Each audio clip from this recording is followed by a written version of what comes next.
to see how to fix something went wrong error signal into Microsoft account. So first you need to open services and scroll down. And this you can see the Microsoft account sign in is that you need to click it properties and make sure it will be automatic or manual, okay, but it should be in running mode.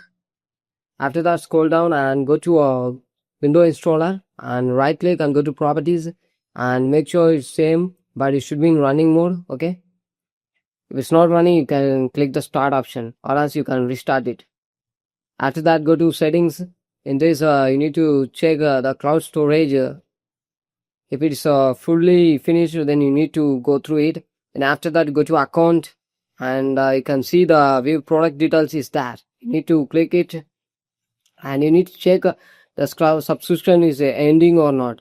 The subscription is ending means you need to again need to update it, and also check whether if you are using too many accounts, if the unknown account is added or not. You need to check all the things.